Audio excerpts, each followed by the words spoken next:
Pertanyaan saya adalah, apakah ada panduan prinsip-prinsip ajaran Islam ketika kami meneliti artificial intelligence mengenai peran apa yang harus dan tidak boleh dimainkan oleh kecerdasan buatan?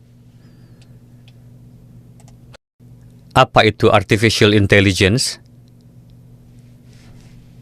Kecerdasan buatan adalah apa yang Anda berikan informasi tentang bidang tertentu. Contohnya, jika berkaitan dengan bahasa, maka Anda akan memasukkan semua kata dalam bahasa itu ke dalamnya, dan kemudian Anda bisa mencari kata yang paling sesuai yang Anda bisa gunakan. Jika ingin menekuni di bidang kedokteran, maka Anda akan mendukung semua penelitian medis yang telah dilakukan di seluruh dunia sampai sekarang, termasuk aspek positif dan negatifnya. Jika Anda ingin melakukan hal yang sama di bidang penelitian lainnya, maka Anda juga akan memasukkan semua informasi yang relevan ke dalamnya. Dan program kecerdasan buatan akan mengkonsolidasikan semua informasi, dan ketika Anda bertanya tentang aspek apapun yang terkait dengan bidang itu, dan ketika Anda bertanya tentang aspek apapun yang terkait dengan bidang itu, contohnya, jika Anda menyuruhnya untuk menulis artikel untuk suatu topik dan bahkan memberikan indikasi untuk menunjukkan aspek negatif dari penelusuran tersebut, maka artificial intelligence akan menghasilkan artikel secara menyeluruh yang mengandung semua aspek negatif yang berkaitan dengan itu, dan malah akan menjadi frustasi. Jika Anda memintanya untuk menulis artikel tentang poin-poin bagus dari penelitian tersebut, maka artificial intelligence akan menghasilkan artikel positif untuk topik yang sama. Seperti itulah cara bekerjanya. Betul kan? Betul, Huzur. Begitu juga dengan kata-kata bahasa Urdu, Inggris, Arab, atau bahasa apapun, Anda bisa mencari kata-kata yang tepat untuk bahasa tertentu yang digunakan oleh orang-orang. Jadi kita harus melihat penggunaan yang bagus darinya dan bagaimana kita bisa mengambil manfaat darinya. Artificial intelligence sebenarnya tempat penyimpanan yang mengumpulkan semua riset yang manusia lakukan sampai sekarang dalam suatu tempat. Saat Anda bertanya untuk mencari sesuatu, ia akan memberikan informasinya yang sudah tersimpan. Artificial intelligence tidak punya kecerdasan lebih dari Anda. Ia tidak punya otak sendiri untuk menggunakan sendiri. Kecerdasannya berdasarkan apa yang Anda masuk ke dalamnya.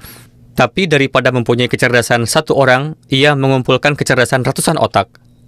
Dengan lain kata, ia mengatakan kepada satu orang itu bahwa kecerdasannya terbatas, tapi 99 otak yang lain mengatakan yang lain. Jadi ini suatu aspek yang bermanfaat, tetapi jika seseorang menyalahgunakannya dan menyesatkannya, dan jika mereka menggunakan dengan baik, ia akan memberikan yang baik. Tim Al-Islam Jemaat juga mulai bekerja dengan artificial intelligence, dan saya katakan kepada mereka bahwa mereka harus pastikan ada perlindungan yang tepat, supaya tidak akan terjadi akses di mana seseorang bisa merusak subjeknya. AI harus diprogram sedemikian rupa sehingga saat ia mendeteksi sesuatu, ia langsung terkunci. Ini bisa terjadi, bukan? Anda bisa membuat program di mana hanya konten yang Anda perlu ada. Silahkan ambil aspek-aspek yang bermanfaat. Segala sesuatu ada manfaat, ada juga kerugiannya. Jika Anda mengambil manfaatnya, itu akan berguna untuk Anda dan memperbaiki kehidupan Anda. Tetapi jika Anda tidak punya batasan, lalu ia akan membuat Anda tersesat dan mulai Anda membuat jauh tersesat. Terjauh dari agama. Misalnya Anda menginstruksikan AI untuk memberitahu keburukan-keburukan agama, lalu semua keburukan agama yang dimasukkan oleh orang-orang ateis akan muncul satu kolom berkenaan dengan itu. Atau jika Anda mencari ketidakpercayaan terhadap Tuhan, lalu semua materi dari para ateis akan muncul. Tetapi jika Anda ingin mencari apa yang para ahli agama katakan mengenai keberadaan Tuhan dan apa yang jemaat kita ajarkan, karena ada banyak literatur jemaat di dalamnya juga, ia akan memperlihatkan semua argumen positif dan poin-poin mengenai itu.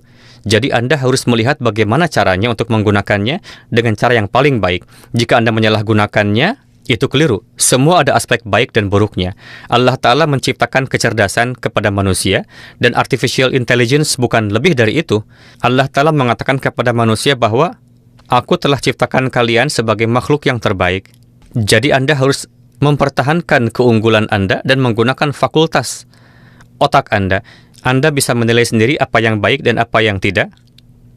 Jika AI mengatakan sesuatu yang bagus tetapi itu penuh dengan keburukan, gunakanlah akal untuk itu. Katakan bahwa Anda tidak yakin. Untuk itu tolong beritahukan sisi positifnya. Untuk hal-hal tertentu, dan artificial intelligence tidak punya pilihan lain selain memberikan aspek positifnya. Seperti itu kan? Iya, Huzur, betul. Jazakallah.